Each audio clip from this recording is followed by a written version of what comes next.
Okay, so if you're like me and you're already mapping out the big sky events for 2025, November probably has a big circle around it. Definitely. Because this isn't just, another full moon. This one's got a name, a kind of double feature name, actually. The Beaver Supermoon. Sounds almost like folklore, doesn't it? It really does. It's got that weight of tradition behind it. So that's what we're diving into today. We're going to give you the ultimate shortcut, really, to understanding this. What the name means, why this November moon is, well, apparently the biggest deal of the year, astronomically speaking. Closest. Closest, right. And crucially, how you can actually get the best view of it. Yeah, it's a fantastic blend, isn't it? Tradition meets science.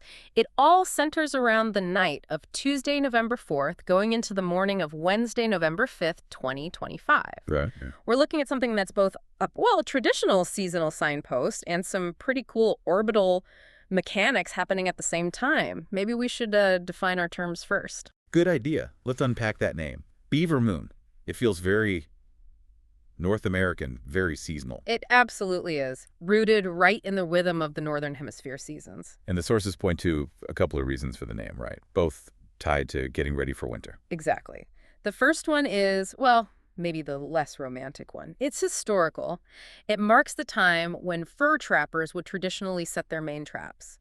They needed to get those valuable, thick beaver pelts for warmth, for trade, right. Before the rivers and lakes just froze solid. Right, before access was cut off. Makes sense. And the second explanation, which I kind of prefer, honestly, is about what the beavers themselves are doing. Okay. It's crunch time for them. They're frantically finishing their dams, sealing up their lodges, making sure they've got enough food stored away underwater. It's that final push for security. So the moon is like a signal? Time's up, winter's basically here? Pretty much. Culturally and ecologically, it means, okay, preparation's done. Batten down the hatches. Okay, so that's the beaver part. Now, layer on supermoon. What's the science bit there? Right, the supermoon. It gets thrown around a lot, sometimes a bit loosely, but the basic idea is simple enough. It happens when you get a full moon occurring right around the same time the moon reaches its closest point to Earth in its orbit. Its orbit isn't perfectly circular, then? Exactly. It's elliptical, like a stretched circle. So sometimes it's closer, sometimes farther away. That closest point, we call it perigee. Perigee, okay. Right. Got it. So supermoon means full moon at perigee, more or less. That's the gist, when the full phase and the perigee point line up closely. So it's this moon of final winter prep meets the moon doing a cosmic close-up. Do we know the exact timing? When is it peak full? We do, and the timing's quite specific. The absolute maximum illumination is calculated for 8:19 a.m. Eastern Time on Wednesday, November 5th. That's about 13.19 UTC. 8 in the morning. So Right. not ideal viewing for the peak moment itself in the Americas. Well, yes and no. The technical peak is often less visually dramatic than when the moon is rising or setting. Seeing it low on the horizon, that's usually the most impressive view, and that happens the evenings around that peak time. Oh, okay. That makes sense. But that brings up a key point. We get supermoons fairly regularly, right? Sometimes several a year. Why the big focus on this one in November 2025? Yeah, what makes it stand out?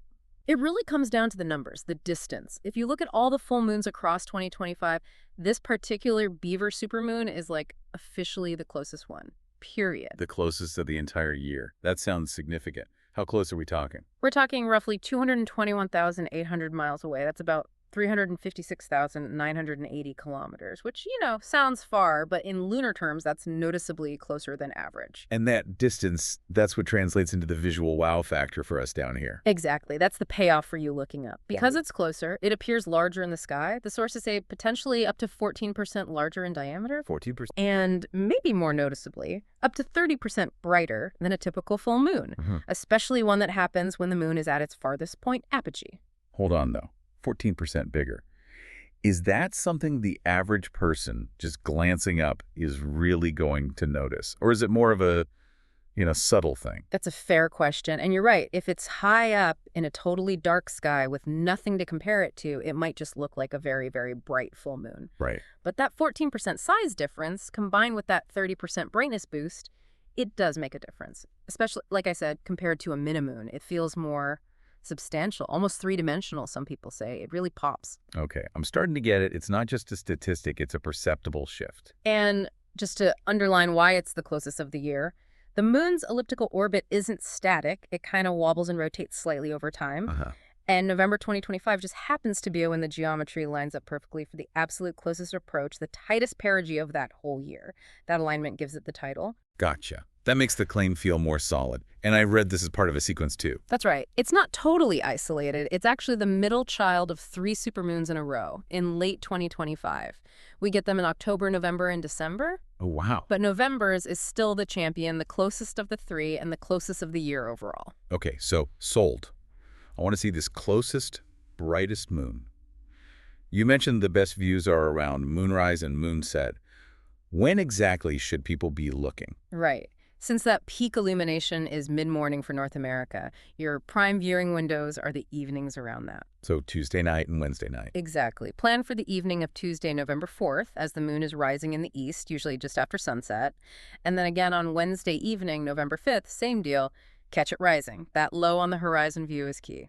And where should I go? Does location matter much? Location matters hugely for that low horizon effect. You need a clear sight line to the east. Think open park, a field, maybe looking over water if you can. Less buildings and trees in the way. Precisely. And while this moon will be bright enough to punch through some city light pollution, the darker your sky, the better the overall experience, obviously. Less haze, more contrast. Now, you mentioned seeing it low makes it look bigger. That's the moon illusion, right? Why does that happen? What's going on in my brain? Ah, the moon illusion. It's your secret weapon for making that 14% difference feel enormous. It's basically a psychological trick your brain plays. Okay. When the moon is high overhead, there's nothing really to compare it to. It's just this bright circle floating in a vast, empty blackness. Your brain has no sense of scale. Right, just up there. But when it's low, near the horizon, your brain sees it alongside things it knows the size of, or at least the distance to trees, buildings, mountains on the skyline. Oh, okay. Your brain knows those things are far away and potentially large. So to make sense of it, it perceives the moon behind or next to those things as being proportionally massive to fit the scene. The actual size hasn't changed, but your perception of its scale just balloons. That's fascinating. So viewing it near the horizon with foreground objects is the pro tip. Absolutely. It maximizes that perceived size dramatically. And the good news is you don't need fancy gear, right? Naked eye is fine. Totally fine. You'll absolutely appreciate the brightness and the apparent size with just your eyes. But if you want to see more, Well, yeah, if you want to get a bit more granular, a simple pair of binoculars makes a huge difference. Suddenly you can easily pick out the dark patches, the lunar maria, the seas, and spot some of the larger craters. Even a camera with a decent zoom lens can be fun. okay, photography. I've tried shooting supermoons high in the sky and just got a blown out white dot. Any tips there? Oh yeah, common problem. The key, especially leveraging that moon illusion, is include the foreground. Don't just shoot the moon alone in the sky. Right, frame it. Exactly. Get those trees silhouetted or frame it rising behind a building or over a distant hill. That's what gives the photo scale and drama. It turns it from just a bright spot into part of a landscape. Great advice. Okay, so beyond the visuals and the science, this moon has deeper meanings too, doesn't it, culturally? It definitely does. That Beaver Moon timing isn't accidental. It really marks a significant turning point in the year, especially in the Northern Hemisphere.